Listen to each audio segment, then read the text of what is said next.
What is up, YouTube? Shawn DaGamer here, and today, as you can tell by the topic, it is what if Vince buys TNA. You can use this hashtag if Vince buys TNA. I'm trying to get this thing started because this is a big possibility as of this weekend. I'm recording this October 1st. We all know on the second Bound for Glory is scheduled to happen, but is it going to happen? And I slick look like Cedric Alexander in this video, so you can call me Young Ced Al.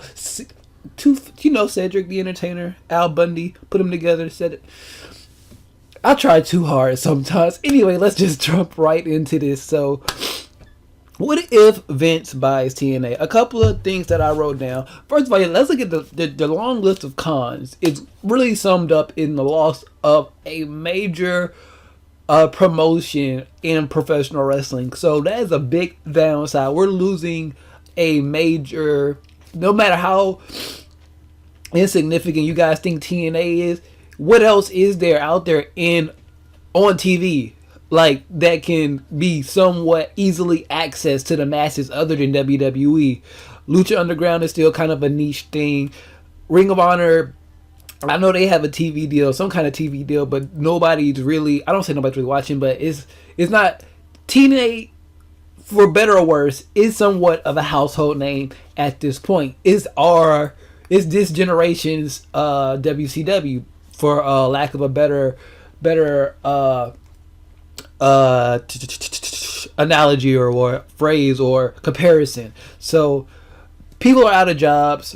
Just it's bad for the business. So let's look at the pros. Let's try to look at some good things that could come out of this, because like I said, people losing jobs, a company going out of business, and it just really hurts the exposure of pro wrestling, if that makes any sense. So I already wasted 2 minutes. So let's use the next 8 minutes to talk about this. Put the X Division on SmackDown to counteract the cruiserweights. I know that's going to be a lot of controversy. That's a big statement right there. But the X Division isn't about... Okay, I'm going by the old motto. The X Division used to not... Okay.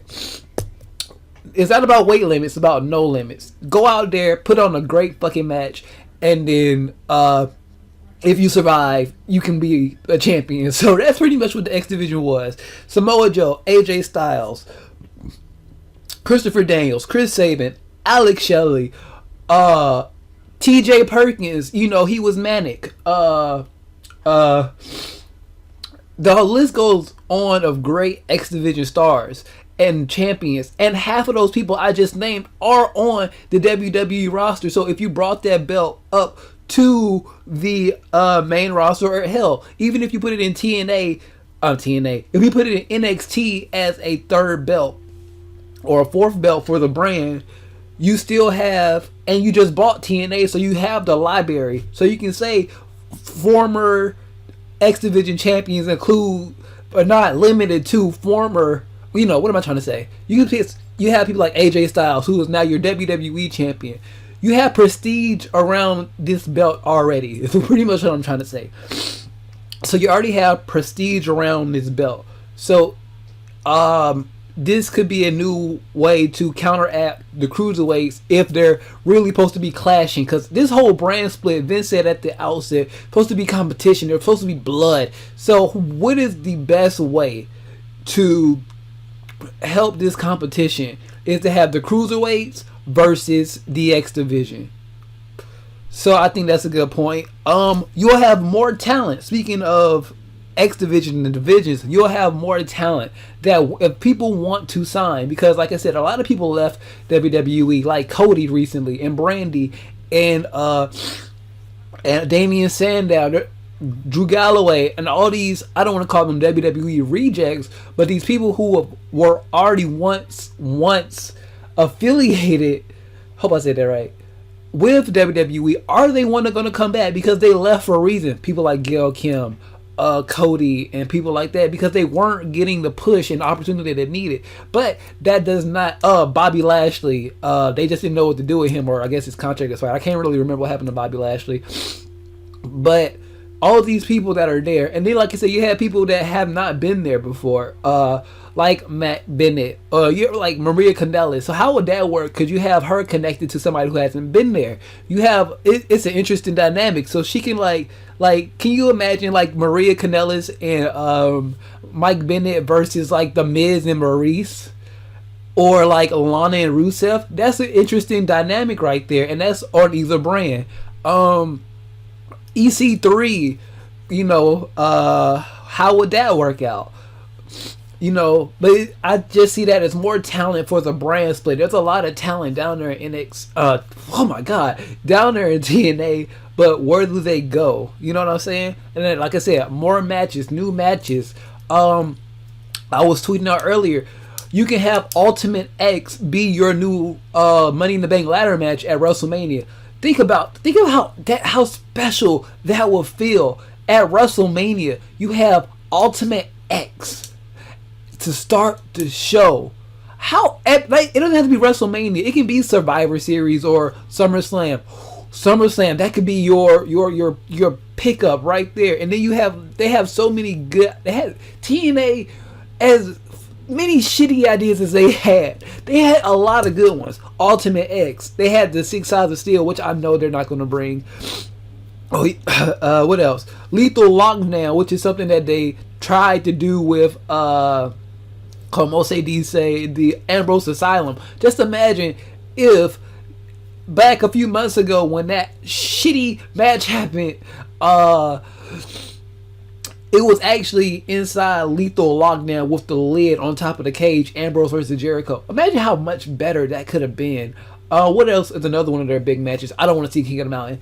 Leave King of the Mountain where it is. No, I never understood the point of putting the belt back on the thing and then taking it back. That's redundant. That's very stupid. So leave King of the Mountain where it is. What else did they have? Monsters Ball. If they go back to the original concept where it was the idea of, for 24 hours, we have locked these men in a room with no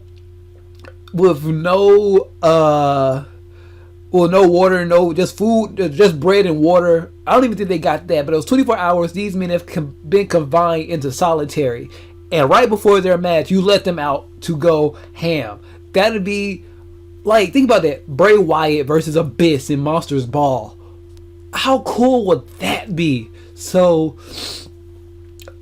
there's a lot of possibilities for old match ideas from TNA to possibly be done right in WWE, quote unquote. I just see that possibilities are endless. Cause I'm just thinking about Ultimate X. Think about Ultimate X. Think about if they did it a 4-man Ultimate X for the X Division title at WrestleMania. You can do TJ Perkins. If you bring in it doesn't even matter. TJ Perkins, Brian Kendrick, Cedric Alexander, and maybe they bring back Kota Ibushi for this match for WrestleMania. Think about that. I mean, I'm pretty sure that you're gonna have to want to have like a TNA, maybe a Mike Bennett. You can take out Brian Kendrick for Matt Bennett. That'd be amazing. Think about that. Think about Mike Bennett, or is it Matt Bennett? Matt Bennett, TJ Perkins, Cedric Alexander, and Kota Ibushi at WrestleMania Ultimate X. That's amazing. Those are some good possibilities if Vince and the WWE decided to, hey, we're going to take some of your talent and yada yada yada. Like, and now the last thing I could say to kind of transition to what I was just saying into this, they could literally keep TNA around and just put it on the network. I think people have thought about that, but then it's like, why? They already have NXT. But if you put TNA on the network too, put that on Fridays or Saturdays, you have an extra show that's already there. I mean, you have to work out contracts and things like that, or it could just be a second show or a second location. The Impact Zone could be like a second location for major events. Like, think about the Cruiserweight Classic. If they had, they don't have to call it the Impact Zone, but it wasn't, Full Sail. It just had its own location for that one event. like the cruise, like the all the tournaments, and maybe like if they don't want to go and spend the money to travel for takeover events, they have like the filler events. Like every 4 weeks, they have like a filler pay-per-view type quality show, so you can take it over there. So that's another thing they could do. I think that they're just renting the space from Universal Studios, so they have to work all that out. But I think it'll just be a smarter idea just to emerge that into network product. Probably, let's say Vince buys TNA, or he's already bought in TNA as of me recording this video, and we just don't know it. They can, Bound for Glory could be like the last show. They do a couple of TV tapings, and then they just go off the air. Save money, renegotiate contracts, and then all of a sudden, TNA, WWE Network. How fucking awesome would that be? Because that'll give more people a reason to subscribe to the network. So you're not forcing people to give up something that they didn't have or that they're losing. You can like repackage it, get it right, get TNA right, and put it on the network. If they didn't want to try to fight for another TV deal, put it on the network, get more subscribers that way. Because even if, let's say, TNA does at max a good show does about 1 million viewers, if they can even get half of that, then it was a good business deal, because it's just going to increase monthly. So if they can start off with half of that, once they relaunch TNA, and then throughout the rest of 2017, they're going to be rebuilding the audience. They're going to have the right kind of marketing to get that money back. So to me, that's just a win-win. I've already rambled on 2 minutes longer than I wanted to, so let's end this. We're going to continue this conversation on Twitter using the hashtag if Vince buys TNA. Hashtag if Vince buys TNA. Use that down below on all types of social media that allows hashtags. Facebook, Instagram, Twitter, and Twitch, all down there as well. Share this video with your friends. Subscribe if you had not already, and liking always shows your support. I don't know when this video is going to be up. I'll probably have it up immediately as I record this. It's like 3 o'clock on Saturday afternoon, the 1st. I'm going to keep a lookout on the news. I'm going to render and everything, and I'll just publish it whenever I feel like it's necessary to be published. How about that? So, like I said, with all that being said, Shawn DaGamer, if Vince buys TNA, hashtag it, give me your thoughts, and we're out of here.